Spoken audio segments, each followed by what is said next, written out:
এই যে ব্লগগুলো আমি আপলোড করছি, এখন এই ক্লিপগুলো দেখে পর সত্যি মনটা অনেক খারাপ হয়ে যাচ্ছে, কারণ সবাইকেই অনেক অনেক মিস করছি। আমাদের এই গ্রুপে অনেকেই অনেক জায়গা থেকে এসেছে, তো প্রতিটা মানুষের বিহেভিয়ার যথেষ্ট ভালো। শুধু ভাবছি মানুষগুলোর সাথে আর দেখা হবে না, কিন্তু আমার এই ভিডিওর মাধ্যমে প্রতিদিন একবার করে দেখে নিতে পারবো। দুপুরের খাওয়া দাওয়া করে সবাই মিলে বাসে করে এখন এসেছি একটু ম্যাল রোড ঘুরতে।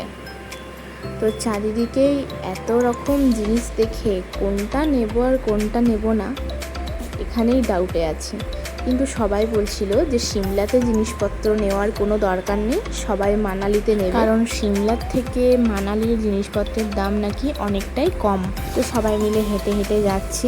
এখানে দেখার মধ্যে মেন হচ্ছে চার্চ আছে, হনুমান মন্দির আছে, আর এই ম্যাল রোড। আমরা চার্চের কাছাকাছি চলে এসেছি, অনেকটা হেঁটে আসতে হয়েছে। এখানে এসে একটা জিনিসই মজার দেখলাম, যেটা হচ্ছে আমাদের ইন্ডিয়াতে সন্ধ্যা হয় ঠিক ওই 6:30 7টা নাগাদ, আর এখানে হচ্ছিল 8টার সময়। তাও 8টার সময় সূর্য দেখা যাচ্ছিল, মানে সূর্যের অস্ত যাওয়াটা দেখা যাচ্ছিল। আর এই জলের কাছে তো আমি একটা ভিডিও বানিয়েছিলাম, সেটা তো ইউটিউবে পোস্ট করেইছি, তোমরা দেখেইছো। আর এখন সবাই মিলে দাঁড়িয়েছি একটু আইসক্রিম খেতে। আইসক্রিমটা দেখতে যত না সুন্দর, খেতে কিন্তু আরও ভালো।